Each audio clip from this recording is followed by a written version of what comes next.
네, 안녕하세요. 방금 소개받은 이상권이라고 합니다. 최근에 금리가 많이 낮았으니까 많은 분들이 심지어 공포심 느끼는 분들도 있으신 것 같아요. 제가 최근에 느꼈던 가장 재밌었던 일은 뭐냐면, 저녁에서도 술자리 모임이 있었는데 끝나고 집에 가는데 이제 아파트 입구에 게시판이 있거든요.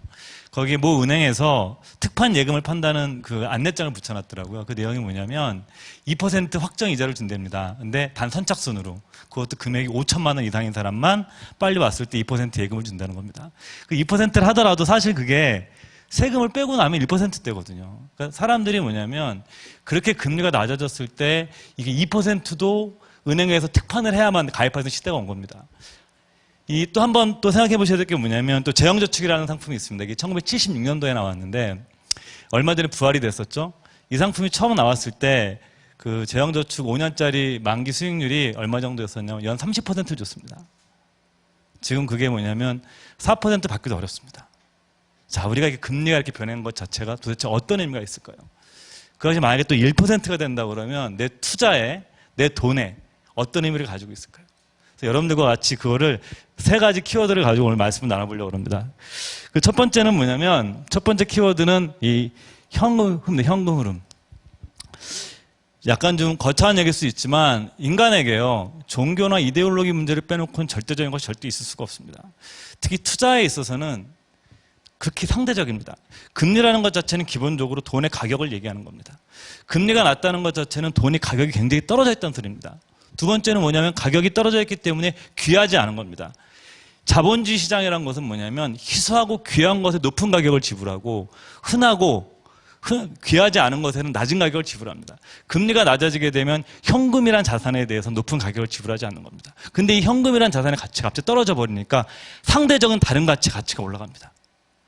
이 초저금리가 만들어냈던 가장 웅변적인 변화가 바로 저는 우리나라에서 나타났던 이 전세 시대의 종언과 월세 시대의 개막이라고 생각합니다.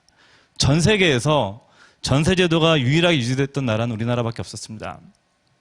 근데 갑자기 어느 날 아침에 월세로 바뀌기 시작합니다.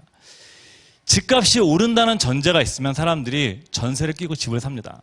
집값이 오른다는 것에 꿈을 꾸기 시작합니다. 근데 만약에 집값이 오르지 않을 것 같다, 난 집을 소유하고 있다, 여러분들은 어떤 의사 결정을 내리시겠습니까? 성장은 제한되어 있고 가격은 오르지 않는데 금리는 너무 낮다. 집 주인의 입장에서는 금리가 낮은 것의 대가는 그거밖에 없습니다. 내가 전세금 받아가지고 은행에 넣어놓는 겁니다. 제 선배 얘기입니다. 집주인이 1억 원 정도를 올려달라고 그래가지고 내가 한 대에 산 것도 아닌데 무슨 1억씩 올려달라고 그랬더니 1억 원 올려주셔봤자요, 저거 은행에 넣어놔봤자 이자 한 달에 20만 원도 안 됩니다. 그러니까 자기가 그 말 딱 듣는 순간 그냥 1억 줬답니다. 이게 뭐냐면 사람들이 뭐냐면 이제는 그 성장, 가격이 오르는 거에 대한 꿈을 꾸지 않게 되면 사람들은 현금 흐름을 찾기 시작합니다. 지금 우리나라는 뭐냐면 성장률이 낮아지고 초저금리가 됩니다. 저성장과 초저금리가 만나면 사람들은 현실의 수익을 원하기 시작합니다. 그걸 이제 우리가 투자에서 굉장히 많이 이용하는 말 중에 바로 당신은 숲속의 새떼를 꿈꿀 거냐, 아니면 내 손 안에 새 한 마리를 잡을 거냐 생각하지만, 우리가 월세 같은 것은 전형적으로 뭐냐면 내 손에 새 한 마리를 찾기 시작하는 게임에 들어가기 시작하는 사람들이. 우리 주식시장에서 이런 현상이 나타납니다. 최근 몇 년 동안 가장 그래도 짭짤한 수익을 올려줬던 것들 자체가 배당주입니다. 배당주 펀드들도 수익률이 굉장히 좋았습니다. 저도 이제 배당주 펀드 가지고 있는데 제가 갖고 있는 포트폴리오 중에서도 제일 좋은 수익률을 내줬던 것이 하나입니다. 근데 우리가 흔히 얘기하는 말로는 배당주는 굉장히 우리가 약간 비유적으로 쓰면 섹시하지 않다는 표현을 씁니다. 왜냐하면 꿈이 별로 없어요. 배당을 잘 주는 주식들은 대체로 성숙기에 접어든 기업들입니다. 또 시장이 상당히 과점화되어 있기 때문에 잘 망하지도 않습니다. 그렇지만 이들 기업 자체가 우리 고성장을 기대하지도 않습니다. 꿈이 별로 없습니다. 그래서 배당주를 가진 기업들은 꾸준히 그냥 배당을 주기 시작합니다. 근데 금리가 한 3%, 4%일 때 3% 배당을 주면 별로 매력적이 보이지 않습니다. 근데 갑자기 금리가 1%가 됩니다. 3% 배당은 극히 매력적이 됩니다. 왜? 낮아진 금리로 인해서 배당의 가치, 배당이라는 기업의 현금 흐름의 가치가 변하기 시작한 겁니다. 여기에 또 최근에 나타나는 또 주식시장의 재미있는 현상 중에 하나 뭐냐면은 자산주들이 굉장히 많이 오릅니다. 우리가 자산주로 꼽는 기업들도 마찬가지로 꿈이 있는 기업들이 별로 없습니다. 옛날부터 예를 들어서 한 업종에 종사하면서 땅을 계속 꾸준히 샀거나 이런 기업들이 상당히 많습니다. 근데 갑자기 자산주들이 꿈틀꿈틀 되기 시작합니다. 사람들이 뭐냐면 우물을 파지 않습니다. 기존에 있는 우물의 물을 길어먹기 시작하는 겁니다. 그러니까 자산주에 대한 재평가가 일어나기 시작합니다. 그죠? 그 다음에 근데 또 반대로 또 재미난 현상은 뭐냐면, 오히려 조금만 성장해도 과도한 시장에서 프리미엄을 지불하기 시작합니다. 최근에 가장 뜨거운 성장은 뭐냐면, 대중국 관련주입니다. 우리 뭐 아모레 퍼시픽 같은 기업들 어마어마하게 올랐습니다. 그리고 뭐 좀만 중국자가 붙어버리면 그냥 주식이 날아가 버립니다. 사실 이런 것들은 뭐냐면 성장이 너무 희소해져 버리니까 자그마한 성장의 모멘텀을 가져버리면 시장도 프리미엄을 지불하는 이런 양극단 시장이 나타납니다. 이것이 뭐냐면 우리가 저성장과 초저금리가 만나면서 자산의 가치를 바꿔놓기 시작하는 겁니다. 그러니까 평가가 변하면, 시장의 평가가 변하면 가격 움직임이 변하는 거고 그 가치가 변하는 겁니다. 현재 이런 현상이 나타나고 있는 거고요. 그래서 여러분들께서 뭐냐면 이 초저금리가 시대가 돼서는 캐시플로우가 있는 자산들이 굉장히 이제 더욱더 매력적인 시기가 온다라는 겁니다. 우리가 이 두 번째 한번 생각해 볼 만한 주제는 이 해외 투자입니다. 제가 얼마 전에 기사를 보다가 상당히 재미난 기사를 읽었었는데, 그 중국에서 공항을 앞으로 많이 짓겠다고 합니다. 공항. 각 현에 한 개씩 공항을 짓겠다고 그랬는데, 여러분들은 중국이 앞으로 공항을 몇 개 정도 더 지을 것 같으십니까? 예, 앞으로 중국이 짓겠다는 공항 계획하고 있는 게 1600개 정도를 짓겠다고 합니다. 1600개를. 자, 1600개를 지면 누군가가 1600개를 짓는 동안 돈을 벌 겁니다. 그게 우리나라 기업이 될 수도 있고 중국 기업이 될 수도 있고 아니면 뭐 유럽의 에어버스라든가 뭐 미국의 보잉사가 될 수도 있겠죠. 성장은, 국내 성장은 돼야 되는데 세계 경제는 성장합니다. 여러분들 뭐 예를 들면 80년대 이후에 90년대, 2000년대 일본 경제가 굉장히 어려웠지만 세계는 성장하지 않은 것이 아닙니다. 한국이 저성장이 된다고 그래가지고 세계 경제가 멈추는 건 아닙니다. 자본주의가 산업혁명 이후에 특별한 없잖은 커다란 쇼크가 왔던 몇 년을 제외하고는 우리가 쭉 계산을 해보게 되면 자본주의 경제 성장은 늘 성장을 해옵니다. 근데 성장의 계기와 모멘텀과 지역이 바뀔 뿐입니다. 우리는 이제 저성장 국면으로 옵니다. 그 다음에 초저금리가 됩니다. 당연히 저성장 국면이 되고 초저금리가 되면 투자 기회는 줄어들기 시작합니다. 어떻게 해야 될까요? 우리 기업의 논리를 한번 얘기해 보겠습니다. 기업의 대전제는 성장을 해야 됩니다. 성장하지 않는 기업은 망할 수밖에 없는 거예요. 그럼 기업의 성장은 두 가지 방법으로 성장을 합니다. 신제품을 내놔가지고 이 매출액도 늘리고 영업이익도 늘리고 순이익도 늘어서 돈을 많이 버는 겁니다. 뭐 쉽게 생각하면은 뭐 스티브 잡스가 살아있을 때 애플의 기업의 성장사를 보시면 되겠죠. 처음에 뭐 그 아이팟을 만들고 아이폰을 만들고 아이패드를 만들면서 계속 신제품을 내놓고 시장 점유율을 늘려가고 시장을 주도해가면서 엄청난 이익을 벌어들이기 시작합니다. 그러니까 기업이 뭐냐면 기업의 가치를 이렇게 경영을 통해서 성장을 통해서 확장을 합니다. 이 애플과 정반대 성장하는 기업이 있습니다. 그게 바로 워렌 버핏이라는 세계 최고의 투자가로 꼽히는 버크셔 해더웨이의 그 CEO가 하는 방식입니다. 그 사람은 R&D 하지 않습니다. 디자인 개발도 하지 않습니다. 공장도 짓지 않습니다. 워렌 버핏은 무엇을 할까요? 예, 자본을 재배분합니다. 벌어들일 돈을 가지고 기업을 사거나 주식을 사거나, 만약에 이번에 처음으로 연례서원에서 얘기를 했습니다. 앞으로 버크셔 해더웨이가 투자 기회가 없으면 뭘 하겠다? 예, 배당과 자사주 매입을 쓸 수도 있다. 그 돈. 자본을 기존 주주들을 위해서 배분하겠다는 겁니다. 배당이나 자사주를 통해서. 자본을 재배분해야 됩니다. 한국의 상황이 온 겁니다. 많은 사람들이, 우리나라 사람들은 성장을 얘기를 할 때 항상 투자, 이것만 봅니다. 물론 투자가 제일 좋습니다. 그렇게 성장할 수만 있으면. 그렇지만 영원히 성장하는 시장은 존재하지 않습니다. 어느 때가 되면 모든 기업은 어쩔 수 없이 어느 정도의 자본 배분해 나가야 됩니다.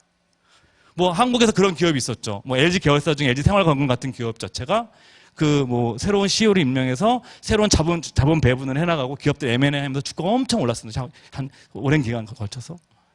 이런 자본 배분의 방식은 두 가지 방법이 있습니다. 하나는 아까 말씀드렸지만 자사주를 사거나 배당을 하는 겁니다. 두 번째는 뭐죠? 네, 해외로 나가는 겁니다. 그 다음에 세 번째는 다시, 세 가지입니다. 뭐죠? 해외 진출하거나 아니면 M&A 같은 걸 하는 겁니다. 개인도 마찬가지입니다. 개인의 가계 자산도 성장이 제한되는 곳에 내가 존재를 하게 되면 있는 자본에 대한 재배분이 일어나야 됩니다. 이것을 계속 우리 이제 국내에서만 고민하는 거죠. 이제 그런 시대는 이 저성장이 되고 초저금리가 되면 안 되고 새로운 자본 배분의 과제가 이제 국가도, 요즘 우리 국민연금이나 기금도 해외 투자 많이 합니다.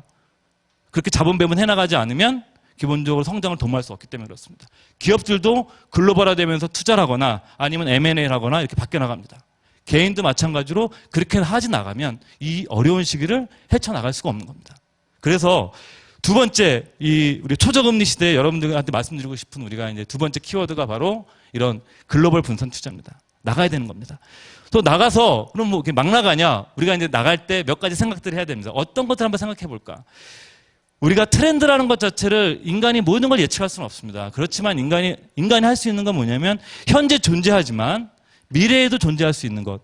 뭐 경영학의 아버지라고 불리는 피터 드러커 박사가 한 얘기입니다. 이미 와 있는 미래에 주목해라. 우리가 이제 우리 글로벌 투자를 할 때도 이미 와 있는 미래가 어떤 것이 있을까요? 네, 그 중에 하나가 인구 구조입니다. 그 중산층이 생겨나는 겁니다. 한국은 중산층이 양극화되고 있지만 글로벌리하게는 전 세계적으로 중산층이 계속 늘고 있습니다. 이게 뭐 늘고 있는 나라가 대표적으로 중국 같은 나라 엄청나게 늘고 있는 거죠. 인도 같은 나라가 엄청 늘고 있는 거죠. 현재 우리가 살고 있는 표준적인 생활 모델은 어떤 거냐면 내 집에 컬러 텔레비전, 냉장고, 텔레비전, 에어컨, 그다음에 내 자동차. 이것이 오늘날 우리나라 전 세계 사람들이 살고 있는 평균적인 중산층의 삶의 패턴입니다. 평균적인 이런 식의 가정의 내구재를 가진 삶의 패턴이 완성이 된 게 1960년대 미국에서 처음으로 완성이 된 겁니다. 산업혁명 이후에 발달했던 여러 가지 기술적인 것이 인간의 가정의 그 어떤 삶의 어떤 표준 생활형이 만들어진 계기는 수십 년이 흘러서 100년 가까이 흘러서 1960년대 미국에서 완성이 된 겁니다. 소위 말하는 중산층 문화입니다. 그것이 일본 같은 데는 70년대, 우리나라는 80년대 만들어주고 이제 이런 것이 중국 같은 데 만들어주고 있는 겁니다. 소비는요, 여러분들 부자 몇 명이 쓰는 소비는 중요한 게 아닙니다. 아무리 부자라고 그래서 밥 3끼 먹을 거 10끼씩 먹는 게 아닙니다. 근데 숫자가 많은 사람이 한 끼씩 밥 더 먹으면 그건 굉장히 많이 먹는 게 되는 겁니다.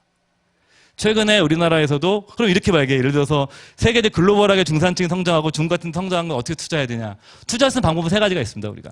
첫 번째 방법은 뭐냐면 한국 기업 중에 중국에 진출해서 중국 소비자들한테 팔아서 돈을 많이 벌고 있는 기업을 사는 방법 하나. 그죠? 두 번째 방법은 뭐 중국에 예를 들면 중국의 현지 기업 중에서 그 분야를 선도하는 좋은 기업을 사는 방법 하나. 또 세 번째 방법은 뭐죠? 예. 미국이나 유럽의 선진국에 있는 기업인데 이들의 매출액 비중이 중국이나 이런 식의 아시아 소비 시장에 높은 기업 구조를 가진 기업을 사는 방법 세 가지 방법이 있습니다. 여기서 우리가 보면 첫 번째 한국 기업 중에 중국 소비 시장에 노출이 돼서 여기서 매출을 높여낼 수 있는 기업의 종류가 많지가 않아요. 그러니까 만약에 우리 여기에만 초점을 맞춘다고 그러면 이 글로벌 트렌드에서 변하는 소비 트렌드에 대해서 우리는 기회를 잃는 어떤 과오를 범할 수가 있는 겁니다. 두 번째로 이게 중산층 통계는 뭐 이렇게 가장 크게 늘고 있는 것이 이제 뭐 아시아 태평양 지역이 제일 많이 늘고 있고요. 그 다음에 이제 고령화 문제입니다. 우리가 통계를 보게 될 때요, 사망률 통계를 보게 되면 요즘은 그 노인 사망률들을 많이 봅니다. 근데 사망률 통계에서 노인 사망률이 지배적인 변수가 된 거는 불과 우리나라 사회만 하더라도 50년이 안 된 일입니다. 1950년대, 60년대 우리나라 사망률의 중요한 변수는 출생률 변수였었지 노인들의 사망률 변수가 아닙니다. 근데 불과 몇 년 전부터 우리나라 사망률의 정확한 변화를 만들어내고 있는 거는 노인들의 사망률입니다. 아이들을 이렇게 낳지 않는데도 인구가 줄지 않는 것은 오래 살기 때문에 그런 겁니다. 근데 우리만 오래 사는 것이 아닙니다. 이제 인류가 생겨난 이래 앞으로 계속 저는 경신할 거라 생각하는데 이렇게 오래 사는 경험을 처음을 하게 됩니다. 여기에 대해서 우리가 알 수 없어요. 어떻게 될지. 근데 분명한 건 뭐냐면 이런 쪽에서 새로운 성장을 할 수 있는 곳들이 나올 것이다라는 겁니다. 당연히 그런 것들 자체 우리들의 포트폴리오에 있다 그러면 상당히 안정적인 투자 기회를 얻을 수가 있겠죠. 뭐 한국뿐만이 아니라 전 세계적으로 고령화되고 있는 것들은 뭐 제가 이 통계를 말씀드리지 않더라도 주지의 사실을 말씀드릴 수 있고요. 근데 아까 말씀드렸던 것처럼 우리가 이제 자본 재배분을 해외에 어느 정도 해야 되는데 우리나라 사람들이 현재 배분하는 구조를 보게 되면은 이게 대표 연금 같은 통계 많이 나와 있는데요. 한국은 0.6%밖에 안 됩니다. 전체 자산에. 그러니까 뭐냐면 이거는 거의 제가 보기에는 해외 투자에 대해서는 거의 안 하고 있는 겁니다. 그러니까 일종의 해외 투자에 대해서 저는 세국 정치를 하고 있는 것과 마찬가지입니다. 이 인식 자체를 빨리 초저금리 시대에는 탈피를 해서 내 자산에 대한 이런 아이디어 자체를 해외로 좀 많이 확장시켜 나갈 필요가 있습니다. 다음 이제 세 번째로는 이런 겁니다. 그렇다면 제가 뭐 예를 들어서 우리가 해외 투자를 하는데 뭐 주식에만 할 수 있는 것이 아닙니다. 우리가 예금에 대한 대체제도 고민을 해야 됩니다. 이게 바로 세 번째 키워드인데, 우리가 뭐 그 초점비가 낮아지면 투자로 그 서식지를 이동해서 투자 상품도 해야 되고, 그걸 다시 또 투자 영토도 넓혀서 글로벌 투자도 가야 됩니다. 그렇지만 모든 사람들이 이렇게 다 리스크가 있는 자산에만 투자할 수는 없습니다. 이 기존에 있는 우리가 예금의 자산에 대한 대체제도 필요한데, 그것 자체가 저는 일종의 뭐 굳이 표현하자면 요즘 많이 쓰는 용어로 이 중위험, 이 중수익 자산이 되는 것 같습니다. 일단은 이런 자산의 특징은 좀 변동성이 낮아야 됩니다.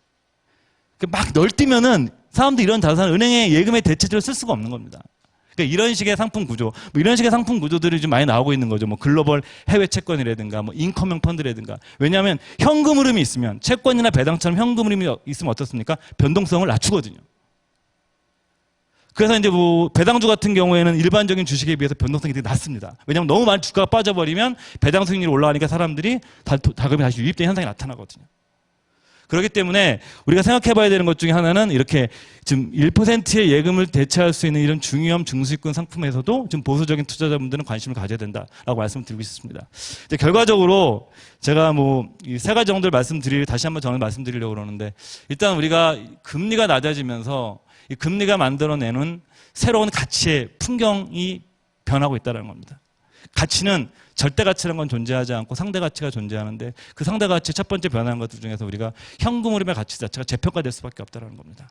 두 번째, 이제 한국 사회가 저성장과 초저금리를 만나면서 자본의 재배분을 다시 해야 됩니다. 세수는 세부대에 담아야 되는 것처럼 새로운 환경에 새로운 자본 재배분이 필요합니다. 이때 반드시 빠져서는 안 되는 것 자체는 해외에 대해서 자본을 재배분해 나가야 됩니다. 그것이 성장을 도모하는 길이기 때문에 그렇습니다. 세 번째로는 낮은 은행 예금에 대한 대체제로서 여러분들께서 중위험 중수익 상품에 대해서도 관심을 가지시기 바랍니다. 제 강의 마치겠습니다. 감사합니다.